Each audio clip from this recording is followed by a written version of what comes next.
So I have some really interesting information on what happens when your body starts drying out. I'm talking about dry skin, like dry hands. Let's say your hands are getting dry and wrinkly, or let's say, for example, you have a dry mouth or dry eyes.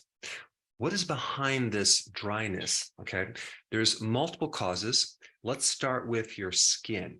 So if people have dry skin, they usually take some type of moisturizer to counter it. But what happens after about 5 or 6 minutes is all of a sudden it's dry again. So they need this moisturizer over and over and over. You have to realize that whatever's in that cream goes directly into your skin, into your bloodstream, into the liver, and other organs. So if there's petroleum, if there's chemicals, it's going right inside your body.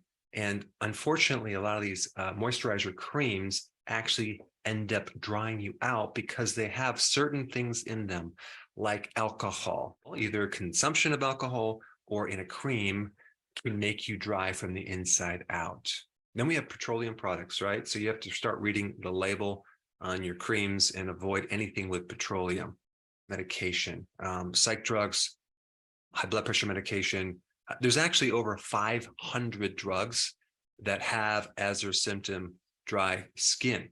If you're a diabetic, you'll have a tendency to have more dry skin. Mineral oil, which is not good to be either in your products topically or taking internally. An autoimmune condition, lupus, can also affect your eyes, mouth, but definitely dry skin and dry hair. If you have city water, okay, you don't have spring water and you don't have a filter, you get fluoride, you get chlorine, all sorts of chemicals that will just completely dry your skin out. Not to mention drinking tap water can make you dry from the inside out. So you have to realize that because you have dry skin, it's not necessarily something you're putting on topically. It could be something you're taking internally. Now, the other elephant in the room is soap and excessively washing your hands or using some type of detergent. Detergents pull out oils, okay? So you're going to basically pull out all these really important oils in your skin, like vitamin A, vitamin D, vitamin E, and many other oils that are not vitamins, but are essential fats that you need to keep your skin of a certain moisture. Now, if you have gut issues, okay, that can actually create all sorts of skin problems, one being dry skin. So if you have dry skin and you have a gut problem, I would start taking a probiotic and you probably will see changes within weeks. Now, the liver is a really important organ in relationship to your skin. Your skin is a good reflection of what's going on in your liver. If you have liver cirrhosis, inflammation in the liver, if you have a fatty liver, you're going to have some skin issues, and dry skin is definitely one of them. Because think about what your liver does with fat-soluble vitamins. I mean, it's a key organ to help you store some of these fat-soluble vitamins, like vitamin A, for example, that relates to the eyes. So let's shift from the skin to dry eyes. If your eyes are dry, the most likely cause is a vitamin A deficiency. I remember I used to have dry eyes really bad, to the point where my eyes were sticky. It affected my vision. And one time I opened my eyes and it tore my cornea. So I have a long history of problems with my eyes, especially being dry. And of course, I had a gallbladder problem for 20 years, had no clue it was my gallbladder. Gallbladder problems refer pain to the right shoulder, right? And when you have a gallbladder problem, many times you're deficient in bile and you can't absorb the fat-soluble vitamins. And vitamin A is one big one. And so you may notice this either in dry eyes or a lack of vision in the evening when it's dark, when you're trying to drive. Also, vegans who don't consume saturated fats tend to have a problem with their bile and gallbladder issues because the bile is triggered by saturated fats. So if you don't trigger the production of bile, you could end up with a deficiency of bile and also a deficiency of these fat-soluble vitamins, which, by the way, since we're on the topic of vitamin A, let me just talk about this. This is a very important point. You have what people think is vitamin A, which is beta carotene because they call it vitamin A, but beta carotene is only a precursor for vitamin A. So when you see this, orange or yellow carrot or yams or other plants, that is loaded with beta carotene. Egg yolks also have beta carotene, but plant sources don't have the active form of what beta carotene turns into, which is retinol. So what you have to realize is that even though they call beta carotene vitamin A, it's really not the active form, and it has to be converted. And the percent of conversion is really small. It's like 3%. So don't expect to get your retinol active form of vitamin A from plants. It's nearly impossible. As a side note, egg yolks also have beta carotene as well as retinol, so they have both. But the point is, you need retinol to prevent dry eyes. The best source of retinol, which is the active form of vitamin A, is liver, egg yolks, and cod liver oil. So typically you can have dry eyes from either something lacking in your diet, or usually it's a gallbladder problem. Also realize that your microbes make a secondary type of bile salt, and you could be deficient in those microbes, and that could be the reason why you're not pulling this vitamin A into your eyes. The next point I want to bring up about dryness in your body, and I'm talking about skin, dry mouth, and dry eyes, has something to do with menopause.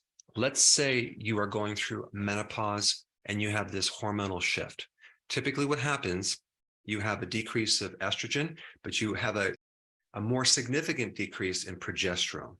So we have this major drop in progesterone and this drop in estrogen that's not as low. So the ratio is really low progesterone to high estrogen, but it's really not too high, but just the ratios are off. These ratios can greatly affect your skin.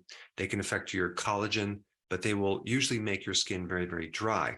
This is why women after menopause notice that their skin is so dry, and they start using all these creams and it doesn't seem to work. And the skin sometimes looks wrinkly on their hands or their face. So this is what I recommend you do. You could take a progesterone cream and put it into your skin and see good results. But I think another thing you may want to try first would be to take a DHEA product. Okay, it's a natural product you can take, which is kind of like a building block for these hormones to tend to boost them up. It's kind of like the raw material to build up more progesterone as well as estrogen and other hormones too, like cortisol and testosterone, things like that. So if you were to take that as a supplement, not a lot, you just need a little bit, because if you take too much, you can actually raise hormones higher than it should be. The last area I want to talk about is dry mouth. Okay, what can cause dry mouth more specifically than what I already talked about? If your body is producing less than 0.1 milliliters of saliva per minute, you will fit in the category of a deficiency of saliva, which is going to cause dry mouth. Now, here's one little side note. Your saliva makes certain things like sodium bicarbonate, which is baking soda, to help buffer the acids in your mouth. And so there's a lot of benefits to having enough saliva that can help prevent cavities, to help prevent tartar, that I did a whole video on in the past. Antibiotics, okay, can create a dry mouth. Antibiotics can increase your risk of getting candida, which can also give you a dry mouth. And then if you're consuming sugar that feeds the candida, it just will never go away. So if you have candida, you absolutely positively need to get rid of all sugar in the diet, and that will greatly help you. All right, next one is stress. Stress can really alter the salivary glands. I know in the past when I had a great fear of public speaking and I had to speak, wow, my mouth got so dry I couldn't even talk. So there's a factor of being in the flight or fight mechanism and having this stress or high levels of cortisol and adrenaline in relationship to what that does to your salivary glands and creating dry mouth. So supporting the adrenal glands and overcoming this fear of public speaking could be very beneficial. All right, there's also a situation if you had COVID, for example, okay, or even taking certain vaccines that relate to that virus can give you dry mouth as a side effect. And the mechanism usually involves a deficiency of zinc. So without enough zinc, you could have dry mouth as well. All right, we already talked about drinking alcohol. That can dry you out. I mean, think about when you wake up in the morning, you're completely dehydrated. You might have a headache, and you're definitely going to have a dry mouth. Going to the dentist and getting a fluoride treatment because you want to make your teeth whiter, or having extra fluoride in your toothpaste can also affect the microbiome in your mouth and create dry mouth. The last thing, which is probably the most important thing, is your diet. If you are on a high carb diet, you're going to notice you're going to have more of a dry mouth. So, of course, the thing to do is to go low carb. All right, so I've given you a lot of things to think with, whether you have dry eyes, a dry mouth, or dry skin. And I'm going to put some links down below to more specific videos if you have a dry mouth or dry eyes. But as far as a remedy for dry skin, I have a new combination that I would highly recommend you try.